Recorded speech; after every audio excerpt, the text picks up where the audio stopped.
Gracias por Jesucristo. Te damos gracias, Señor. Te damos gracias por la vida que nos das. Más que una existencia. Existíamos, pero separados de ti, destinados al infierno. Pero tú nos amaste tanto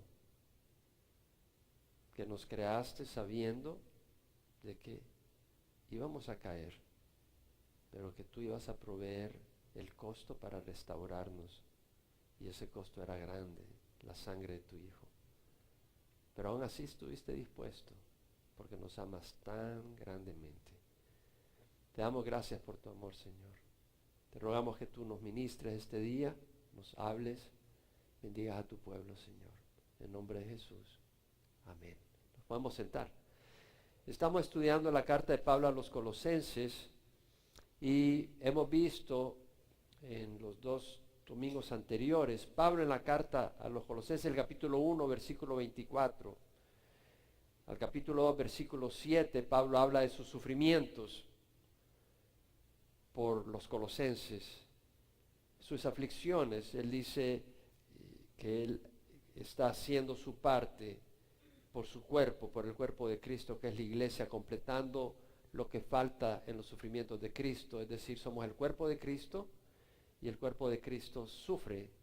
¿Por qué? Porque estamos en un mundo que es rebelde a Dios, un mundo que es antagonista a Jesucristo. Entonces, una de las cosas que ocurre es que el creyente sufre. El que no es creyente sufre. En este mundo se sufre por distintas razones, pero el creyente tiene un sufrimiento que es relacionado con su identificación con Cristo. Porque el mundo crucificó a Jesús, y cuando el mundo ve en nosotros un amor hacia Jesús y ve en nosotros el carácter de Jesús, cuando Jesús habita en nosotros, origina un rechazo, porque el mundo quiere otra cosa. Cuando ven nuestro deseo de servir al Señor y de amar al Señor, nuestro amor al Señor les parece aburrido y te alienan. Entonces hay un sufrimiento que es más que eso. En algunos lugares te apedrean, en algunos lugares te matan, en algunos lugares pierdes tu trabajo por tu fe, en algunos lugares pierdes tu familia, y eso puede ocurrir acá, que tu esposa, tu esposo te den la espalda por tu fe, tus hijos o tus padres te den la espalda. Entonces Pablo habla de esos sufrimientos, no como quien dice, miren, estoy sufriendo, sino que él dice, hey, valió la pena. ¿Por qué? Porque tener vida en Cristo es lo más maravilloso. Y Pablo habla de ese ministerio que tiene, que es el de llevar el Evangelio, y menciona que es ese misterio que ha estado oculto por siglos y generaciones pasadas. ¿Y cuál es ese Evangelio? Es la salvación que hay en medio de los gentiles también, no solo para los judíos, para todos los que ponen la fe en Cristo Jesús. ¿Quién es Cristo? La esperanza de la gloria. Él es nuestra esperanza. Entonces Pablo habla de ese sufrimiento, amonestando a los hombres para que todos puedan estar completos en Cristo, que puedan estar fijándose en Cristo y anclados en Cristo. El deseo de Pablo, como lo dice en el capítulo 2, versículo 6, tal como recibiste a Cristo, así andad en Él. Es decir, un camino de fe en Cristo, firmemente establecidos, firmemente arraigados y edificados en Cristo. Es decir, Cristo lo es todo. ¿Por qué es importante esto? Pablo lo dice, porque somos completos en Cristo. Y Pablo advierte, por ejemplo, en el capítulo 2, versículo 4, dice, esto digo para que nadie os engañe con razonamientos persuasivos. Satanás viene con razonamientos. Hay iglesias, hay lugares donde vendrán con razonamientos que te desvían de la fe en Cristo. Te añaden a alguien más, pon la fe en esto, en el otro, esto te va a ayudar.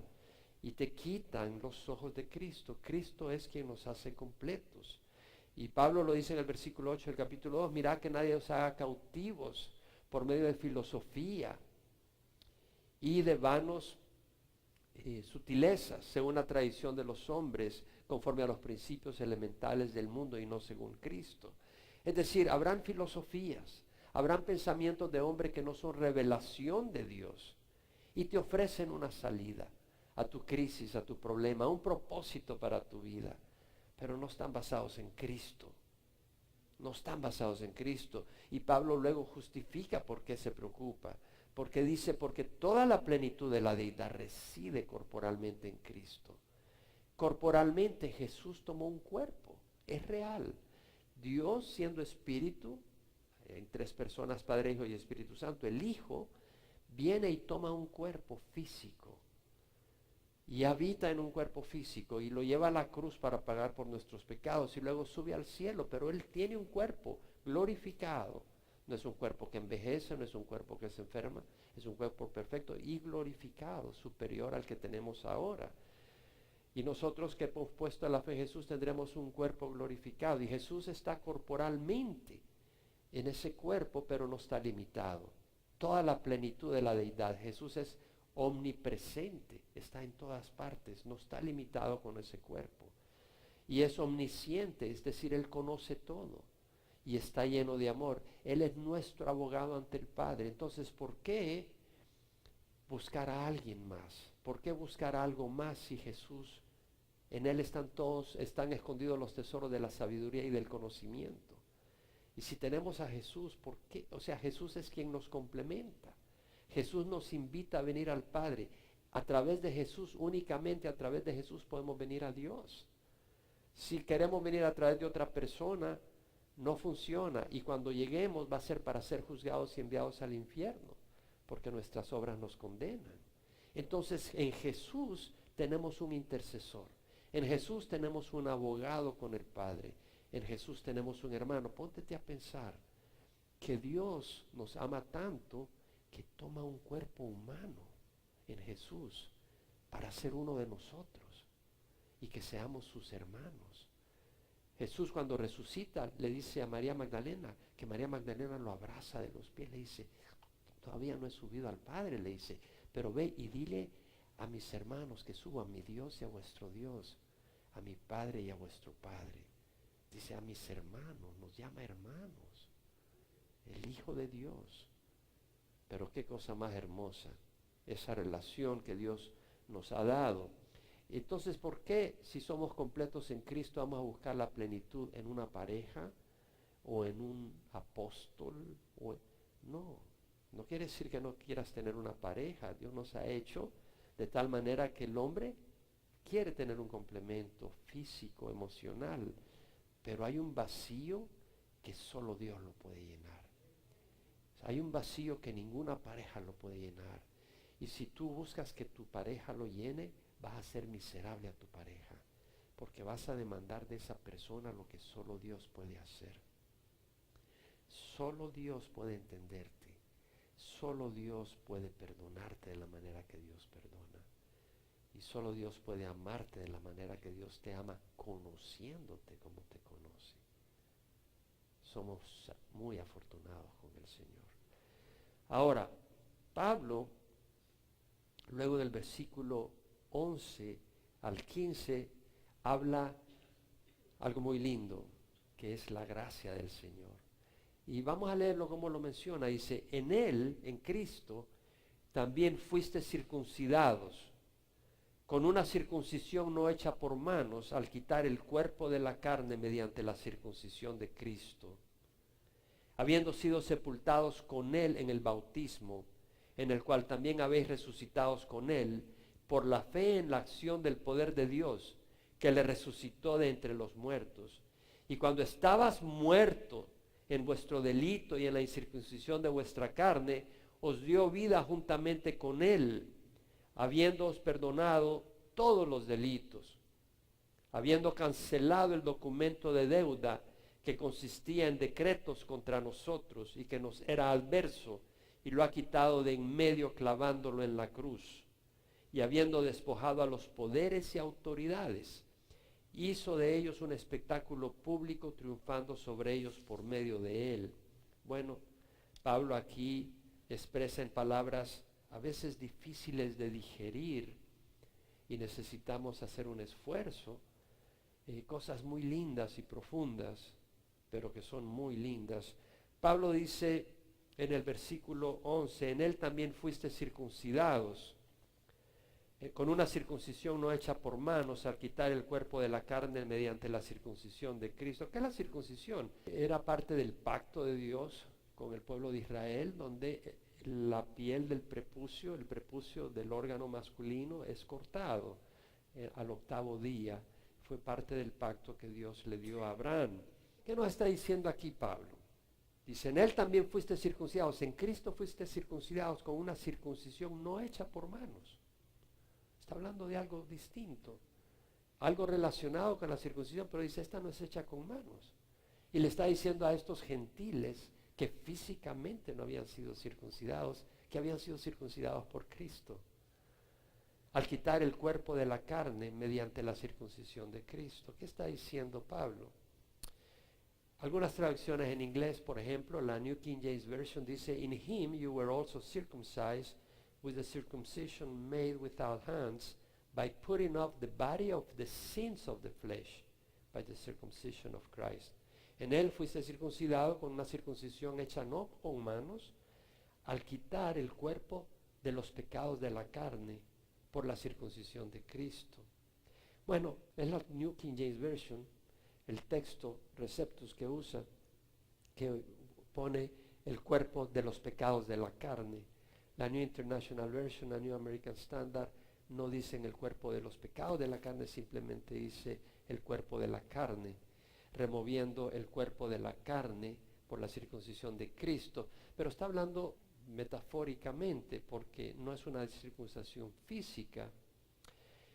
De nuevo, la circuncisión era el pacto que hizo Dios con Abraham. En Génesis 17, 7 al 12 leemos que Dios se le aparece a Abraham y le dice, estableceré mi pacto contigo y con tu descendencia después de ti. Acuérdate que Dios se le apareció a Abraham en Ur de Caldea y le dijo, le dice, vete de tu casa, dentro de tus parientes, dentro de la casa de tus padres, a la tierra que yo te mostraré. Y haré de ti una nación grande y te bendeciré y engrandeceré tu nombre y serás de bendición. Bendeciré a los que te bendigan y a los que maldigan maldeciré. Y en ti serán benditas todas las familias de la tierra.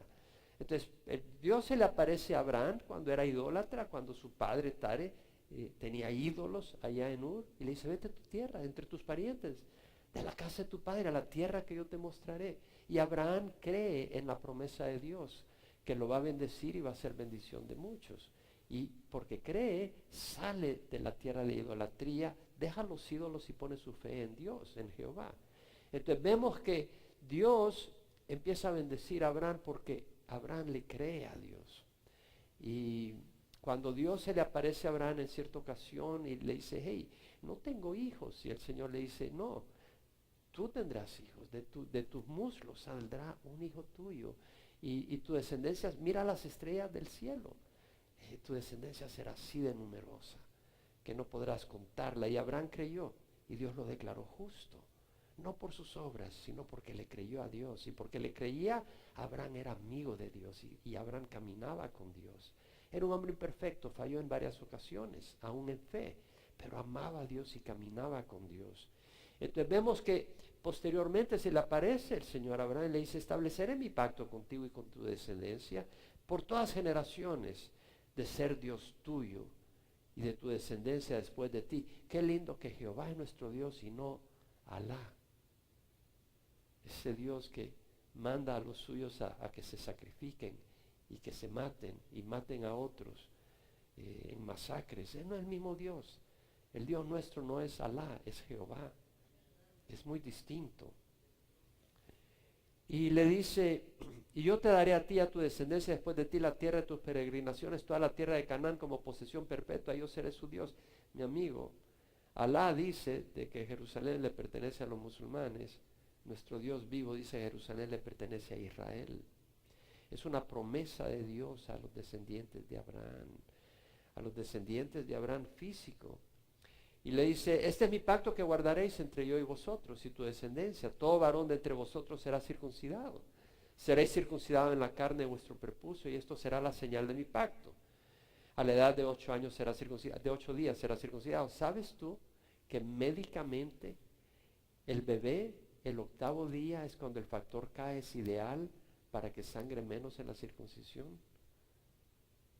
No es casualidad que Dios haya dicho en el 8º día circuncida a tu niño. Ahora se sabe médicamente que en el 8º día es cuando menos va a sangrar el bebé al circuncidarle. Son cosas de Dios. Pero vemos que Dios le da este pacto a Abraham. Ahora, esa circuncisión física era importante. Si tú no te sujetabas a la circuncisión, eras expulsado. No eras parte del pueblo de Dios. La circuncisión era un acto externo que tenía un simbolismo muy grande y mostraba tu fe. Si tú creías en Dios, tú ibas a obedecer. Y al obedecer estabas diciendo, soy parte del pueblo de Dios. Y si tú no querías obedecer, pues no eres parte del pueblo de Dios. Te echaban. Así de sencillo. Bueno, ¿qué representa la circuncisión? Ve acá que dice, en él también fuisteis circuncidados. Al bebé había que circuncidarlo. Espiritualmente ellos fueron circuncidados por Cristo. Ellos no se circuncidaron. Cristo los circuncidó espiritualmente. ¿Qué quiere decir? Así como tú cortas el prepucio, cortas esa piel y la carne, aquí simboliza la naturaleza pecadora. No quiere decir que nuestro cuerpo en sí sea malo, pero tenemos una tendencia pecadora. La carne representa la naturaleza pecadora. Cuando tú vienes a Cristo de corazón, número 1, toda la carga de pecado es quitada de ti, es separada. Ya no hay memoria de pecado, es eliminada, es cortada, pero no solo eso. Así como la naturaleza pecadora tiene poder sobre el no creyente, Cristo nos da victoria, lo que la carne no puede hacer. La carne no puede satisfacer a Dios. Entonces Cristo nos da poder. Ese poder ocurre cuando entregas tu corazón a Cristo. Él te da poder para que vivas una vida de victoria.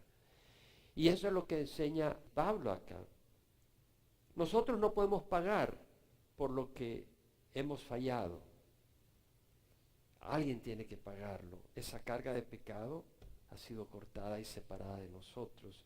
En 2 Corintios 5, 19 al 21, bien conocemos esa escritura, donde Pablo dice, Dios estaba en Cristo reconciliando al mundo consigo mismo, no tomando en cuenta a los hombres sus transgresiones.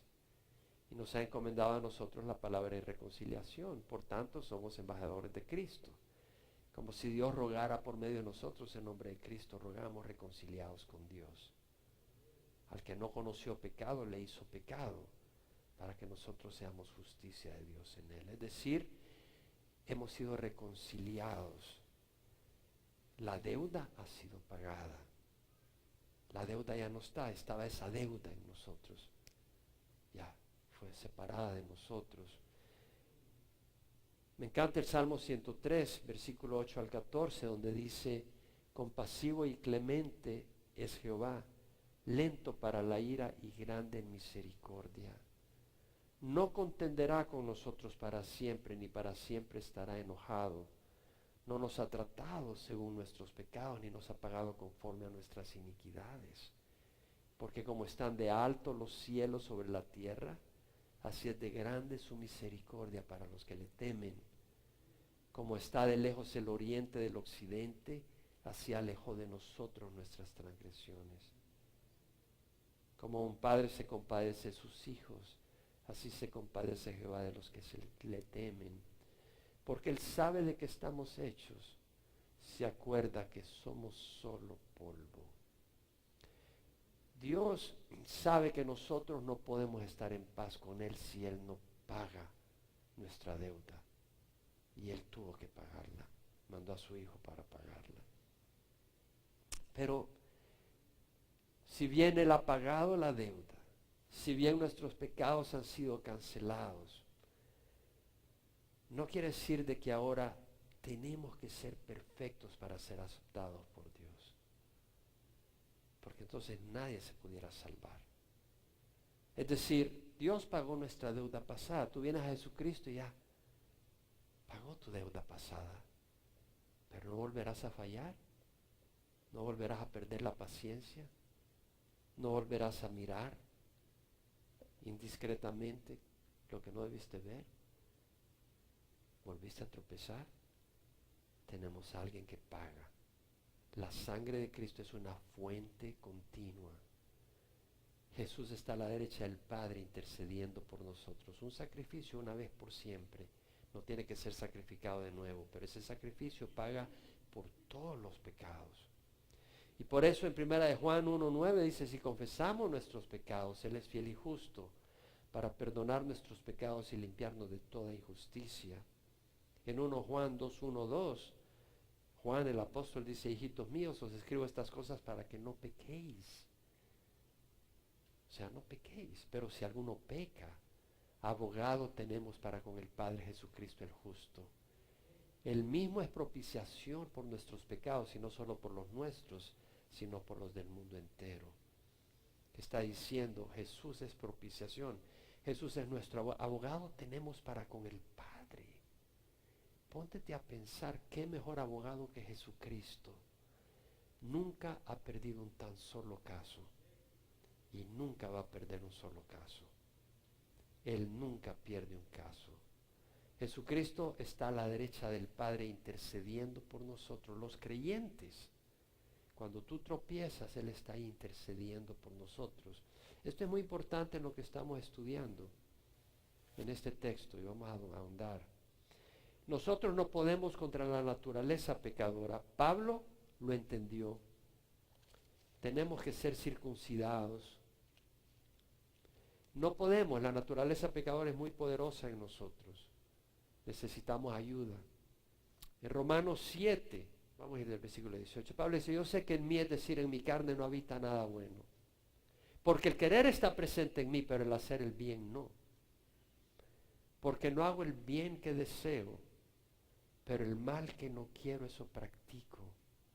Y si lo que no quiero hacer, eso hago, ya no soy yo el que lo hace, sino el pecado que habita en mí. Miserable de mí, ¿quién me librará de este cuerpo de muerte?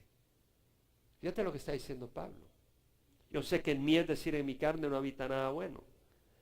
Porque el querer está presente en mí, pero el hacer el bien no. Porque no hago el bien que deseo, pero el mal que no quiero, eso practico. Y si lo que no quiero hacer, eso hago, ya no soy yo el que lo hace, sino el pecado que habita en mí. Y Pablo dice, miserable de mí, ¿quién me librará? La ley no te libra. La ley no te libra. ¿Y qué dice? Gracias a Dios por Jesucristo, Señor nuestro. Es Jesucristo quien nos libra del poder de la naturaleza pecadora. Es Jesucristo. En 1 de Pedro 2:24, Pedro dice, hablando de Jesús, Él mismo llevó nuestros pecados en su cuerpo sobre la cruz. Llevó nuestros pecados. A fin de que muramos al pecado y vivamos a la justicia. Porque por sus heridas hemos sido salvados. Está hablando sanados. Por sus heridas hemos sido sanados. Está hablando de una sanidad espiritual, no física. Porque mira lo que dice, Él mismo llevó nuestros pecados en su cuerpo sobre la cruz, a fin de que muramos al pecado y vivamos a la justicia. Que muramos al pecado y vivamos a la justicia. ¿Cómo? Porque por sus heridas hemos sido salvados. Es decir, lo que hizo Jesús al morir en la cruz, no solo rompió la deuda, el papel de deuda, ya está pagado, pero rompió el poder de Satanás sobre nosotros. Satanás tiene poder sobre el no cristiano. La naturaleza pecadora gobierna al no cristiano, aunque sea una persona amable y haga buenas obras. Su naturaleza pecadora lo gobierna. Si la naturaleza pecadora te gobierna a ti, tú no has nacido de nuevo. Y tienes que nacer de nuevo. Yo no digo que no tropieces, pero si la naturaleza pecadora te gobierna, no has nacido de nuevo, porque Cristo te tiene que liberar del pecado. Y eso lo quiere hacer Cristo hoy. Pablo hace una referencia al bautismo. se pasa de la circuncisión al bautismo. Y lo dice en el versículo 12, habiendo sido sepultados con él en el bautismo, en el cual también habéis resucitado con él por la fe en la acción del poder de Dios que le resucitó de entre los muertos. Habiendo sido sepultados con él en el bautismo, en el cual también habéis resucitado por la fe de la acción del poder de Dios que le resucitó entre los muertos. En el Antiguo Testamento tenías la circuncisión, en el Nuevo Testamento tienes el bautismo, es un rito. La circuncisión, los judíos que asesinaron a Jesús estaban circuncidados, pero no de corazón. En su corazón no había cabida la palabra de Dios. No había cabida la palabra que Jesús les dio. Ellos decían que conocían la palabra de Dios, conocían el Torah, la palabra de Dios, pero rechazaron las palabras de Jesús. Entonces, aceptaban unas cosas y establecieron su propia justicia, pero rechazaron a Jesús. Jesús es la palabra viva del Dios viviente. Estaban rechazando la palabra de Dios. ¿Qué vemos entonces? Que en el Nuevo Testamento Dios da el bautismo, pero no es para bebés. Jesús no se bautizó cuando era un bebé. Juan Bautista no bautizó a bebés. El bautismo tiene un gran simbolismo.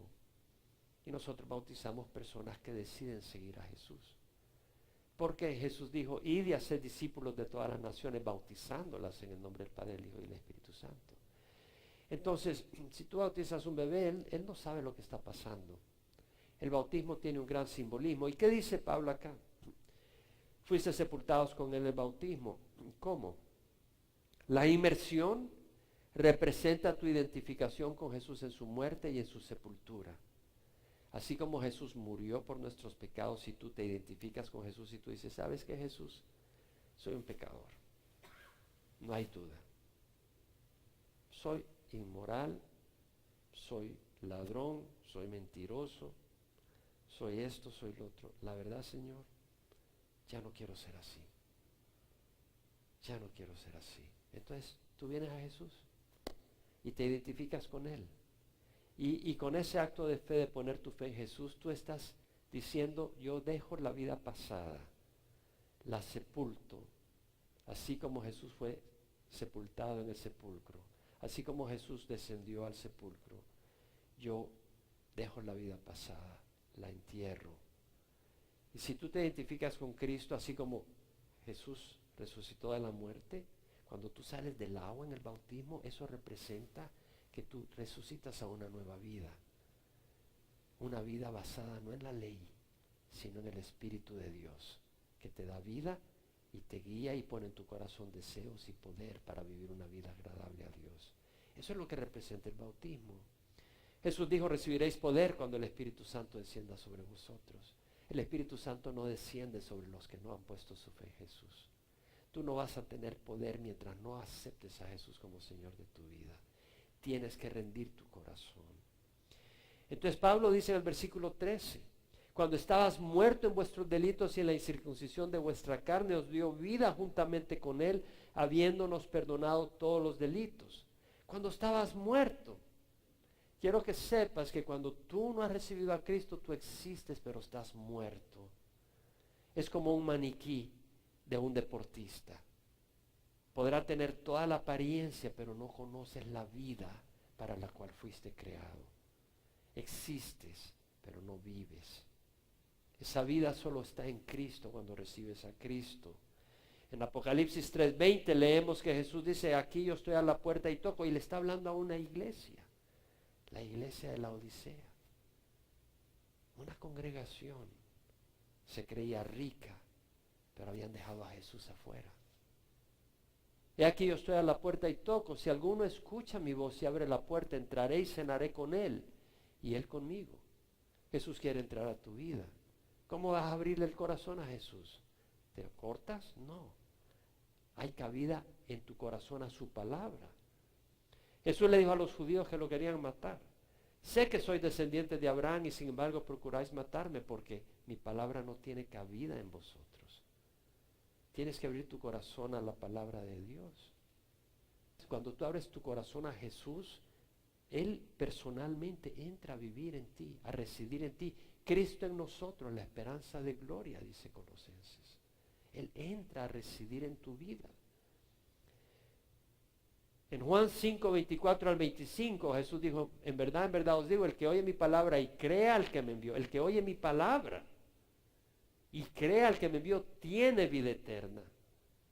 No está hablando no más de largura de vida, está hablando de calidad de vida. Es otro principio. Y el que no ha nacido de nuevo no lo entiende, aunque estés aquí en Calvary Chapel, Emanuel, no lo vas a entender si no has nacido de nuevo. Pero la diferencia es dramática. Es como andar en carro y andar en avión. Andar en carro es un mecanismo y tiene las llantas y tiene que haber tracción, si no las llantas se deslizan y el carro no se mueve. Pero si hay tracción, al moverse las llantas va avanzando el carro. Basado en el diámetro de la llanta va avanzando el carro. Dependiendo del número de revoluciones de la llanta, así será lo que se mueve el carro. Pero andar en el aire es distinto. No es basado en llantas, es un mecanismo totalmente distinto. Es un empuje que provoca una corriente de aire y basado en el diseño de las alas se forma un jet de presión que levanta al avión y puede volar en el aire. Es un mecanismo totalmente distinto. Y tú no puedes entender lo que es volar mientras andas en el carro. Pero si tú crees al Señor Jesús, vas a experimentar una vida bien distinta. Jesús dijo, en verdad te digo, el que oye mi palabra y crea al que me envió, tiene vida eterna. Es una calidad de vida distinta. Y no vendrá condenación, mas ha pasado de muerte a vida. Ha pasado de muerte a vida. O sea que está muerta la persona que no ha recibido a Jesús. Pero recibirla pasa de muerte a vida. No tienes que esperar a morir y resucitar. Jesús dijo, en verdad te digo que la hora viene y ahora es cuando los muertos oirán la voz del Hijo de Dios y los que oigan vivirán.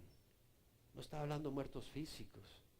En verdad te digo, la hora viene y ahora es, dijo Jesús. Y no vimos gente resucitando en ese momento que dijo eso. Está hablando los muertos espiritualmente, los que están existiendo, pero oyeron la voz de Jesús y respondieron a Jesús. Tú puedes estar aquí oyendo lo que estoy diciendo, pero no responder a Jesús.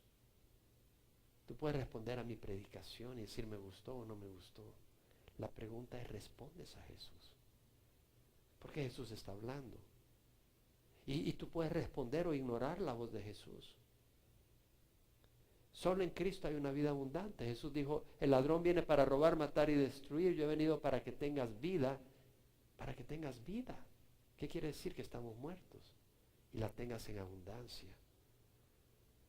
Juan, el apóstol, describiendo la venida de Jesús, dijo, en él estaba la vida y la vida era la luz de los hombres. En él estaba la vida. O sea, Juan cuando ve a Jesús dice, nada es vida hasta que ves a Jesús. En él hay vida. Eso es vida. Al ver a Jesús caminar, hablar, decir, sentir, obrar, él mostraba vida. Dice, todo lo demás es existencia, pero muerta. Jesús es vida. Juan 3:36, el apóstol escribe, el que cree en el Hijo tiene vida eterna, pero el que no obedece al Hijo no tiene la vida, sino que la ira de Dios permanece sobre él. Es decir, creer y obedecer. El que cree en el Hijo tiene vida, pero el que no obedece al Hijo, la ira de Dios permanece sobre él. La fe no consiste simplemente en creer que Dios existe, los demonios creen y tiemblan. Es realmente decir, Señor, yo estoy mal, yo necesito vivir, estoy muerto en vida. Y vienes a Jesús y empiezas a recibir una nueva vida. Y porque estás nacido de nuevo y tienes el Espíritu Santo, empiezas a vivir en obediencia. 1 Juan 5, 11, 12 dice el apóstol, el testimonio es este, que Dios nos ha dado vida eterna. Y esta vida está en el Hijo. El que tiene al Hijo tiene la vida, el que no tiene al Hijo de Dios no tiene la vida. Ahí está. Y luego Pablo dice, estabas muerto en vuestros delitos y en la incircuncisión de vuestra carne. ¿Qué es delito? La New American Standard la traduce transgressions, transgresiones. La New King James, trespasses. En el griego la palabra significa toda desviación de la verdad y de la rectitud. Es todo error, todo tropiezo, ya sea no intencional, inconsciente o rebeldemente consciente. Hemos muchas veces desobedecido a Dios y muchas veces le fallamos inconscientemente porque hacemos las cosas sin pensar. Y esas son transgresiones, esos son delitos. Y se estaban muertos en vuestros delitos. ¿Por qué? Porque Dios es perfecto y nuestros delitos nos separan de Dios. Y cuando tú estás separado de la cabeza, estás muerto, mi hermano. Si te cortan la cabeza, estás muerto. Y cuando tú estás separado de Dios, estás muerto. Estás muerto en vida. Los que conocemos la ley de Dios, el decálogo, los 10 mandamientos, estamos muertos porque hemos desobedecido la ley de Dios. Y los que nunca escucharon los 10 mandamientos, están muertos porque Dios ha puesto en sus corazones, en su conciencia, cierto estándar. Y ellos mismos han violado el estándar que tiene la conciencia. Entonces todos estamos muertos en nuestros delitos si no venimos a Jesús. Entonces dice, cuando estabas muertos en vuestros delitos y en la circuncisión de la carne, os dio vida juntamente con Él, habiéndonos perdonado todos los delitos. En la incircuncisión de la carne. Estaban muertos y en la incircuncisión de vuestra carne, que está diciendo. Físicamente eran incircuncisos, pero espiritualmente eran incircuncisos. Es decir, la carga de pecado no había sido separada de ellos y la carne pecadora todavía tenía control sobre ellos. Hasta que vino Cristo y rompió ese control. Hizo una circuncisión espiritual. Ahora viene algo muy lindo. Dice, habiendo cancelado el documento de deuda que consistía en decreto contra nosotros y que nos era adverso, y lo ha quitado de en medio clavando en la cruz. O sea, Él ha cancelado, Él nos ha perdonado todos los pecados. Habiendo perdonado todos los delitos, dice al final del versículo 13. Os dio vida habiéndonos perdonado todos los delitos. O sea, todo lo que nos separaba lo apartó. Ya estamos unidos a Él en Cristo. Él es el puente. Estábamos separados. El gran golfo, la gran separación, la gran brecha eran nuestros pecados. El puente es la cruz, es Cristo. Y estamos unidos a Cristo. Todos los delitos han sido perdonados, dice, habiendo cancelado el documento de deuda. Me llama la atención, las traducciones en inglés me hicieron estudiar un poco más el documento. La King James Version dice, blotting out the handwriting of ordinances that was against us. El manuscrito, el escrito a mano de ordenanzas que estaban en contra nuestra. Y la New King James Version también dice lo mismo, the handwriting of requirements that was against us. La New American Standard dice el certificado, lo voy a traducir al español, el certificado de deuda consistiendo en decretos contra nosotros. Y la English Standard Version, el registro de deuda que testificaba contra nosotros con sus demandas legales. Bueno, a mí me gusta a veces ahondar en algunas palabras y hay muy rico esto porque dice que Dios, Cristo canceló el documento de deuda que consistía en decreto, pero la palabra en el griego, queirógrafo, quiere decir una nota escrita a mano. Y se aplicaba cuando tú tenías una deuda, cuando alguien venía y te daba un dinero. Y entonces escribías en un papel a mano, ¿verdad? Bueno, no había papel en ese tiempo, pero en un cuero o lo que fuera, escribías ahí que tenías que devolver ese dinero en cierto tiempo, era una deuda. Y vemos que la palabra acá, deuda, en el griego es dogma, que me llama la atención, porque dogma es decreto, es ley, y se aplica también a los 10 mandamientos. Entonces, lo que está hablando acá es que Cristo canceló ese documento que son los mandamientos, que responsabiliza al hombre con penalidades que tiene que pagar si no cumple esos mandamientos. Y lo que está diciendo es que ese papel de deuda, ese documento de decretos que dicen no matar. Y Jesús dijo, el que esté enojado con su hermano ya cometió asesinato. Que dice no cometer adulterio. El que miró con deseos a una mujer que no es su esposa ya cometió adulterio. Ese documento de deuda que nos dice no robar. ¿Quién no le ha robado a Dios? Le debemos la vida. Ese documento de deuda ya no está vigente para nosotros. Ese documento de deuda está clavado en la cruz. Quiere decir de que no eres medido con eso. Dios no te mide con la ley a los que hemos venido a Cristo. Si tú fallas, Dios no te está midiendo tu falla. Dios no está diciendo, me debe. No te está midiendo tu falla. Simple y sencillamente te caes. Él te levanta como un padre levanta a su hijo. No dice, me debes, me la tienes que pagar. No. El juez ya fue satisfecho. En la cruz recibió el pago. Ya no hay pago que hacer. Eso es lo que está diciendo. La ley que nos condena ya no tiene vigencia para el que está identificado con Cristo, que vive por Él, vive para Él y vive con Él. Claro, una fe verdadera produce obras. Y luego dice, habiendo despojado a los poderes y autoridades. Si nunca estudiaste con nosotros Romanos, búscalo en nuestra página web, elvela.com o entendiendolaescritura.com, donde tenemos la enseñanza de Romanos, que fue revolucionadora. En Romanos 7, 1 al 4, Pablo dice, ¿acaso ignoráis, hermanos, que habla a los que conocen la ley? ¿Que la ley tiene jurisdicción sobre una persona mientras vive? La ley tiene jurisdicción sobre una persona mientras vive. Es decir, si tú estás muerto, no puede venir el IRS a cobrarte dinero, tengo entendido. No puede. Pues la mujer casada está ligada por la ley a su marido mientras él vive, pero si su marido muere, queda libre de la ley en cuanto al marido. Así que mientras vive su marido será llamada adúltera si se une a otro hombre, pero si su marido muere está libre de la ley, de modo que no es adúltera, aunque se una a otro hombre.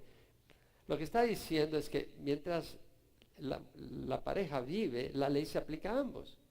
Si yo voy en el freeway y mi pasajero, cuando me vio manejar, le dio un ataque al corazón y se murió, porque está a la par mía, y para la policía y ve a mi pasajero sin el cinturón de seguridad y a mí sin cinturón de seguridad, a mí me pone una multa, pero mi pasajero no puede poner una multa, está muerto. La ley no se aplica a él. Y nosotros cuando nos identificamos a Cristo, morimos a la ley. ¿Nos damos cuenta o no nos damos cuenta? Morimos a la ley. La ley ya no se aplica. Ya no se aplica para nada. En el sentido de condenarnos. No nos condena. Y versículo 5, 6 dice, porque mientras estábamos en la carne, las pasiones pecaminosas despertadas por la ley actuaban en los miembros de nuestro cuerpo, a fin de llevar fruto para muerte.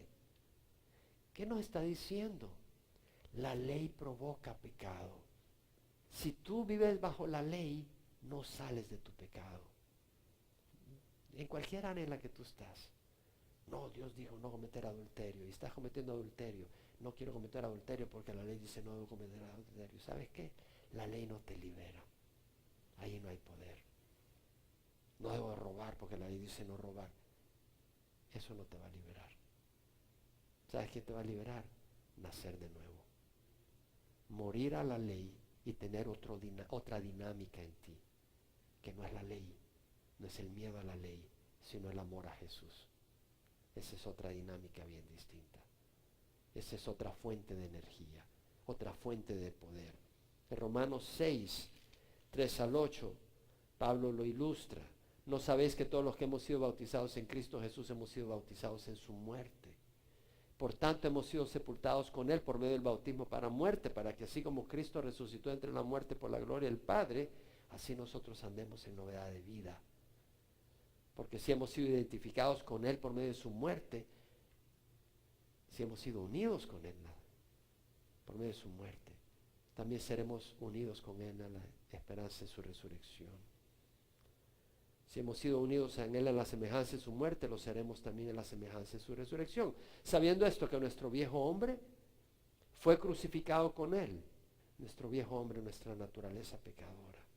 Nuestro viejo hombre fue crucificado con Él, para que nuestro cuerpo de pecado fuera destruido, a fin de que ya no seamos esclavos del pecado, porque el que ha muerto queda libertado del pecado. Pero lo que está diciendo es que si nos identificamos con Cristo, Él nos da un espíritu de amor hacia Dios, un espíritu de amor a Cristo. Entonces ya no es la ley la que nos motiva, porque la ley no nos puede cambiar, es el amor a Jesús. Es el Espíritu Santo que pone en nosotros tanto el querer como el hacer. Entonces, no te pongas a ver la ley, pon tus ojos en Jesús. Porque si el Hijo se hace libre, seréis verdaderamente libres, no la ley. Entonces, en el versículo 12 del capítulo 6, Pablo dice, dado todo esto, que vuestro viejo hombre fue sepultado con Él, a fin de que vuestro cuerpo de pecado sea destruido, o sea, se convierta inefectivo, impotente. Entonces en el versículo 12 dice, por tanto no reine el pecado en vuestro cuerpo mortal para que obedezcáis sus lujurias. Ni presentéis los miembros de vuestro cuerpo al pecado como instrumentos de iniquidad, sino más bien presentaos vosotros mismos a Dios como vivos dentro de los muertos, y vuestros miembros a Dios como instrumentos de justicia, porque el pecado no tendrá dominio sobre vosotros, porque no estás bajo la ley, sino bajo la gracia. Es una nueva dinámica. En Romanos 8, 9 al 17, Pablo dice, si vivís conforme a la carne, habréis de morir. Vas a estar separado de Dios. Pero si por el Espíritu ponéis a muerte las obras de la carne, viviréis. Porque los que son guiados por el Espíritu de Dios, los tales son hijos de Dios. Somos hijos de Dios, tenemos otro deseo mayor que el deseo de la naturaleza pecadora. Porque no hemos recibido un espíritu de esclavitud para que volvamos otra vez al temor. No hemos recibido un espíritu de temor para que volvamos otra vez a la esclavitud. Hemos recibido un espíritu de adopción como hijos, por el cual clamamos, Abba, Padre. Y luego dice, el Espíritu da testimonio a nuestro espíritu que somos hijos de Dios. ¿Tienes ese testimonio en ti de que eres hijo de Dios? El Espíritu mismo da testimonio a nuestro espíritu que somos hijos de Dios. Y si somos hijos, somos herederos. Herederos de Dios y coherederos de Cristo. Si en verdad sufrimos con Él para ser glorificados con Él. ¿Sabes qué? Yo no quiero mi recompensa aquí. Yo la quiero allá. La recompensa aquí, si es dinero, se te acaba. O se devalúa la moneda, o te lo roban, o te estafan. Y no te sirve en la eternidad. La recompensa ya dura toda la eternidad. Vive para la eternidad. Y Gálatas 5, 16, 17. Andad por el Espíritu y no cumpliréis los deseos de la carne. O sea, ahí está la carne con su naturaleza pecadora, pero no tiene que gobernarnos, porque hemos recibido el Espíritu Santo. Entonces, ¿qué quiero decir al final? Mira lo que dice Pablo en el versículo 15, habiendo despojado a los poderes y autoridades. ¿Sabes lo que dice? Que Jesús le quitó el poder a Satanás sobre nosotros. ¿Cómo? Cuando Pablo habla de la resurrección, dice en el capítulo 15, versículo 55, ¿dónde está, oh muerte, tu victoria? ¿Dónde, oh sepulcro, tu aguijón? Y luego dice, el aguijón de la muerte es el pecado. O sea, todos morimos porque hemos pecado. Y entonces la muerte es como un monstruo con un aguijón. El aguijón de la muerte es el pecado. Pero luego dice, y el poder del pecado, la efectividad de ese aguijón es la ley. El aguijón de la muerte es el pecado y el poder del pecado es la ley. Mi amigo, la ley no es el poder para vivir santamente, es el poder para pecar. ¡Wow! La ley es combustible para que peques al hombre pecador. Al hombre pecador, entiéndelo bien. Al hombre pecador. ¿Qué provoca la ley? Que nos rebelemos contra Dios. La ley es buena, pero la naturaleza pecadora se revela y termina encabritándose y termina desobedeciendo la ley. ¿Qué nos ayuda a caminar santamente? El poner los ojos en Jesús y amar a Jesús. Al enfocarnos en Jesús, no es en la ley. Si tú estás en una lucha en tu vida, no te enfoques en el pecado, enfócate en Jesús. Y ocupa tu tiempo para servir a Jesús, en vez de estar peleando ese pecado. Porque el pecado, la ley, no te libera, Jesús te libera. Y el servir a Jesús es libertad. Si no has recibido a Jesús, te invito a que lo recibas. La verdad es de que la vida es corta y hay una vida eterna. Y hay una línea entre los que van al cielo y los que van al infierno. Y esa línea no está basada en los que viven una vida recta, perfecta, y los que cometen errores. Esa línea está basada en los que le rindieron su corazón a Jesús y le dijeron: perdóname, he oído de ti, pero ahora te conozco. Job es un tremendo ejemplo de lo que es el corazón de la persona que tuvo un encuentro con Jesús. Cuando Job tuvo un encuentro con Dios, dice: he aquí, yo soy insignificante, que puedo responderte. Mi mano pongo sobre la boca. O sea, cuando Job tuvo un encuentro con Dios, se dio cuenta que él no es nadie. Somos pecadores. Nadie va a impresionar a Dios con su rectitud. En una iglesia puedes impresionar a tu vecino. Pero cuando tienes un verdadero encuentro con Dios, dices: no, definitivamente que no soy nada. Y el Señor te levanta. El Señor te levanta. Yo te invito a que recibas a Jesús. Pero no como quien dice: vamos a repetir esto. Que en tu corazón reconozcas que estás separado de Dios.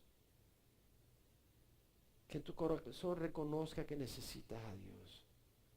Que en tu corazón reconozca que estás viviendo en pecado. Y que la ley no te ha ayudado a salir del pecado. Y pídele perdón a Dios. Y pídele que entre a tu corazón, Jesús. Y Él entra. Él entra a tu corazón. No tienes que sentir cosas raras en el cuerpo para decir: Dios está acá. Simplemente cree y recibe a Jesús. Dile: Señor, perdona mis pecados. Cámbiame. Dame tu espíritu. Quiero conocerte, quiero amarte, quiero caminar rectamente, basado en el amor hacia ti y no en mi miedo a la ley. Ora conmigo si eso es lo que quieres hacer, y Dios te va a dar vida, vida abundante. Tu vida va a tener propósito. Vas a ser una persona enriquecida, porque ahora vives egoístamente, solo vives para ti y te estás pudriendo por adentro. No sabes ni qué hacer contigo mismo. Te pones perfume, pero sabes que por adentro no eres nada. El Señor quiere entrar a tu vida. Ora conmigo. Dios santo, te ruego perdón por mis pecados. Hoy recibo a Jesús en mi corazón. Dame un espíritu nuevo. Dame vida nueva. Cambia mis deseos. Ayúdame a conocerte y amarte. Quiero ser tu hijo, hijo del Rey del universo. Lo pido en nombre de Jesús. Amén. Padre, mira a aquellos que han orado, ya sea por el internet, en el salón familiar o acá, y dales vida eterna. Tú lo has prometido y sé que lo harás, y que lo has hecho con aquellos que oraron. Guíales, Señor, y aliméntales en tu palabra. No permitas que el enemigo robe lo que tú les has dado.